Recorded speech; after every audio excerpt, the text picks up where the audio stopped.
आगे बढ़ते हुए बात अब भोपाल की करेंगे। बड़ी खबर यहां से है। भोपाल गोल्ड एंड कैश मामले में बड़ा अपडेट आप तक पहुंचाते हैं। सौरभ शर्मा कर सकता है जांच एजेंसी के सामने सरेंडर। कार में 52 किलो सोना और नकदी का मामला। 3 जांच एजेंसियों का मोस्ट वांटेड है सौरभ शर्मा। आरटीओ का पूर्व आरक्षक सौरभ शर्मा मोस्ट वांटेड है। 19 दिसंबर को सौरभ के घर पर लोकायुक्त का छापा पड़ा था, तो वहीं 27 दिसंबर को ईडी ने सौरभ के घर पर भी दबिश दी थी। अब बड़ा अपडेट निकलकर सामने आ रहा है इस मामले में कि सौरभ शर्मा जल्द ही दुबई से वापस भारत आ सकता है और यहां पर ईडी के सामने, लोकायुक्त के सामने सरेंडर कर सकता है। करोड़ों का कैश यहां पर बरामद किया गया था और इस मामले से जुड़ा बड़ा अपडेट सामने आ रहा है। ज्यादा जानकारी लेंगे news at digital Anirudh Sonu लगातार भोपाल से हमारे साथ बने हुए हैं। अनिरुद्ध, पहले से चर्चा तेज थी कि सरेंडर कर सकता है, अब किस आधार पर ये कहा जा रहा है? क्योंकि वक्त काफी बीत चुका है जब कार्रवाई यहां पर हुई थी, एक्शन हुआ था, छापेमारी हुई थी। अब क्या कुछ इनपुट मिल रहे हैं जिसके आधार पर यह कहा जा रहा है कि दुबई से वापस भारत आ सकता है सौरभ शर्मा?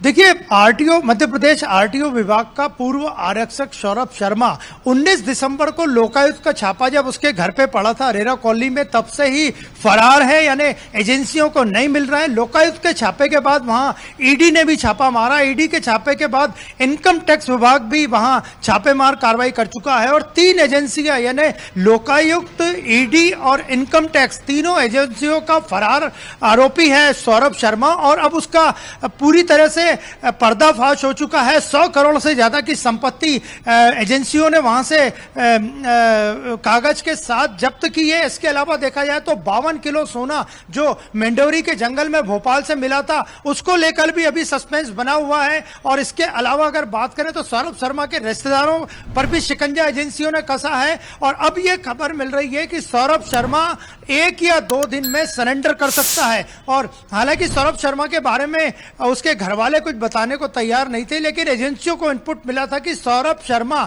जिस वक्त 19 दिसंबर को लोकायुक्त का छापा अरेरा कॉलोनी में उसके घर में पड़ा था, उसके पहले दुबई गया था। और इसके प्रमाण भी एजेंसियों को मिले हैं कि क्योंकि उसके दुबई जाने का प्रोग्राम छापों के कई दिन पहले से तय था। तो सौरभ शर्मा और उसकी पत्नी दुबई में मौजूद हैं, ऐसे इनपुट एजेंसियों को मिले हैं। अगर सौरभ शर्मा एयरपोर्ट पे गिरफ्तार होता है तो उसे ईडी की जांच का सामना करना पड़ेगा। लेकिन ऐसी खबरें आ रही हैं कि लोकायुक्त के सामने अगर सौरभ शर्मा पेश होता है तो ईडी उसे गिरफ्तार कर सकती है और ईडी ने उसके खिलाफ लुकआउट सर्कुलर भी जारी कर रखा है। तो 19 दिसंबर से जो फरार है आरटीओ का पूर्व आरक्षक सौरभ शर्मा, अब वो जल्दी ही सरेंडर करने की तैयारी में है। हालांकि सौरभ शर्मा के वकील ने भोपाल की अदालत में अग्रिम जमानत की याचिका लगाई थी, जिसे खारिज कर दिया था अदालत ने।